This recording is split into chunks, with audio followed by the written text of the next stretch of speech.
Muhammad Abu Shanab, but you can always call me Mo. We have another fast episode. I would like to introduce Jeremy. I know Jeremy for almost a year now. He was in the first ones to join our Passport Bros community on the Facebook, and he have amazing news he would like to share with us. Start, Jeremy. Introduce yourself and what you're doing and how we get into this Passport Bro. This is just a quick intro. We will have a full episode discuss about Jeremy story, and even not just one episode. We can have more episodes together.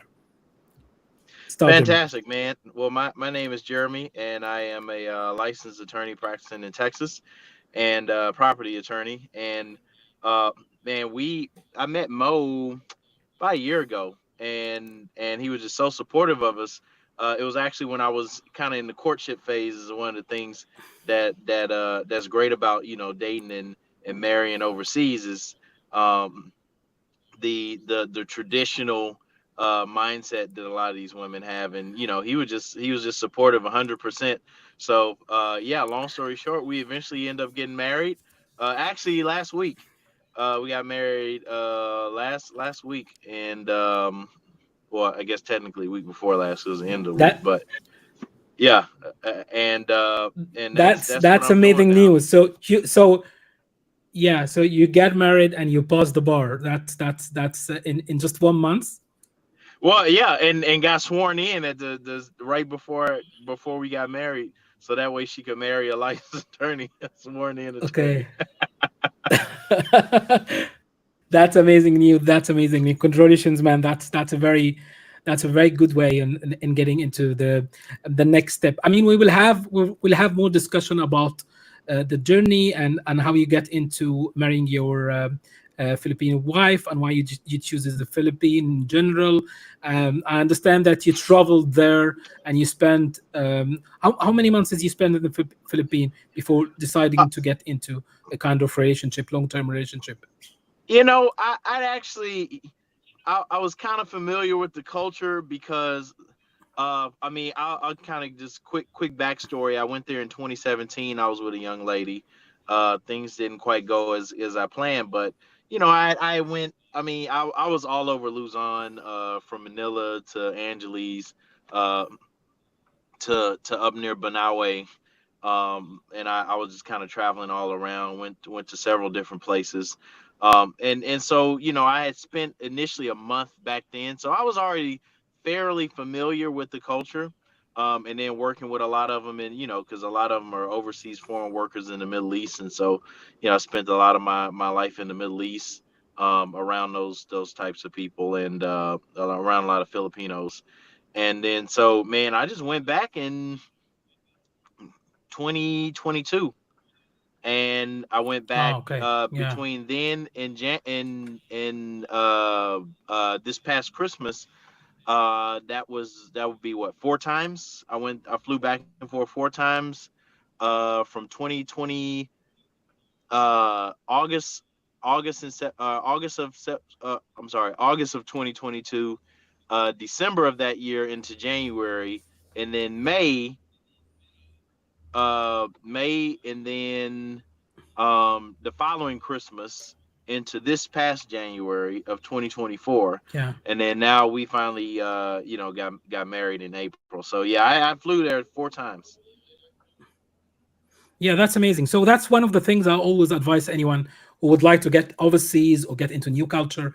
He needs some time to adapt into the new mindset and the mentality. You need to understand the culture, the people. He just not just go there and start a relationship without understanding all the aspects. So it take you from 2017, and then you're going back and forth, and then you decided in 2022 to do something actually on the ground. Yeah, That's the actually, proper the setup. rubber That's meets the why. road. Yes, that's the proper setup. I mean, anyone who especially was born in the West, the US, UK, EU, on Canada, and then he just flew to the West, and then he will be able to integrate and understand everything in a couple of months. It will not happen. It will take some Right. time until your mindset to adjust it. And now you are helping others because you have done it properly on a proper way. You got your license as attorney in the US and Texas, and you would like to help others would like to build a bridge between the east and west, and they can do business, they can apply for immigration and many things. And this is one of the things that we will discuss actually in our full episode that will be coming very soon. Of course.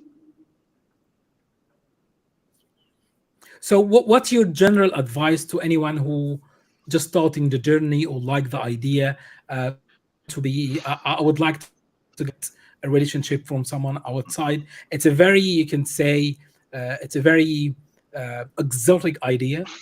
But what kind of advice that you can give, especially to the young people, because you have done it yourself, to start with? I mean, I would say find like, I mean, pretty much in the global south, if you're looking for like a traditional woman, almost anywhere in the global south, not everywhere will work. But I mean, you gotta, like, you can't just consider the culture. You also got to kind of consider the economics, right?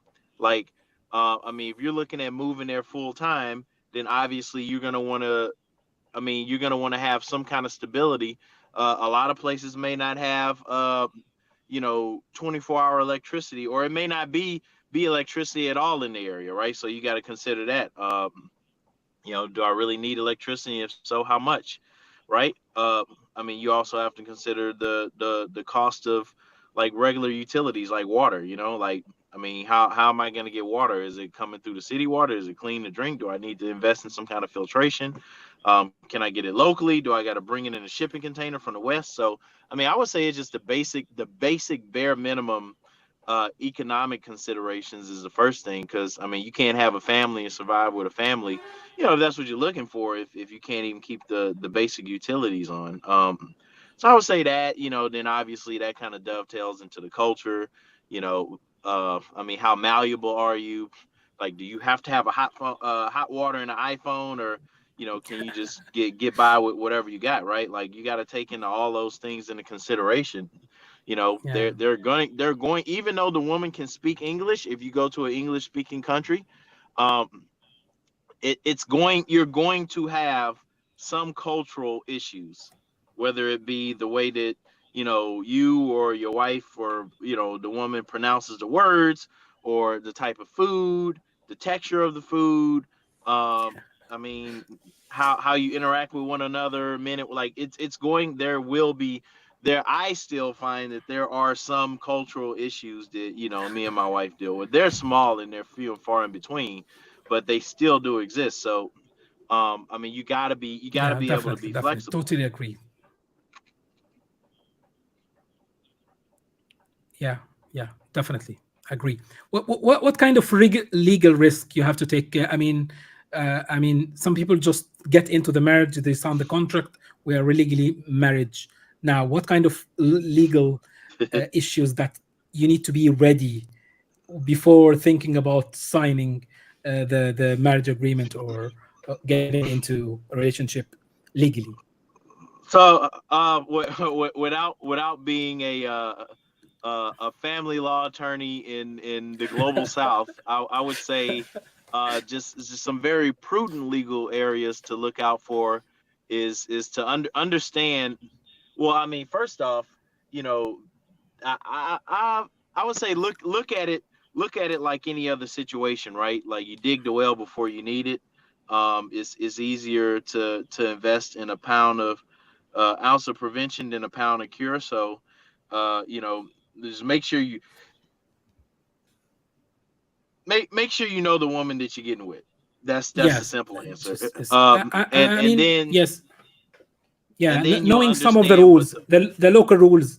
I mean, some of the yeah. marriage rules in different countries are very complex. I mean, people assume, especially from the US, that everything in the US is the same And you everywhere. got to No. understand that. Like, do some research. Oh, okay, I'm interested in this country. Is divorce even legal in this country? It probably is. I think the only country it's not legal in is the Philippines.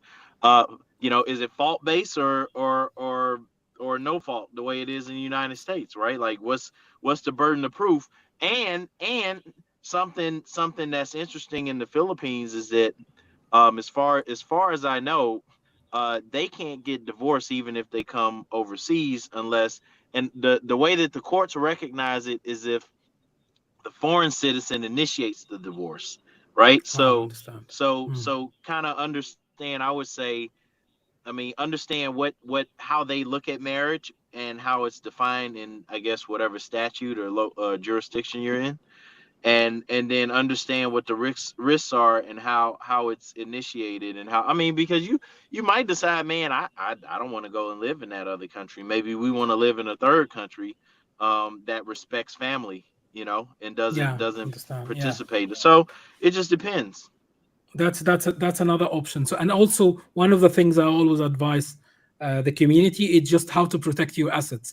It's not Uh-huh. protecting the assets that the other party could harm you or take the assets, but this is your own money and you have to protect it because the rules and regulations are very different from state to state or even from country to country. So you have to understand it. You have to build a backup plan and always be cautious for what you're doing. I mean, whatever you know, person for years or months, you just need to protect what you already have. That's my advice for anyone. And I would go even further to say, prenuptial agreements aren't to protect, or aren't because you don't trust a woman. It's because you shouldn't trust the government.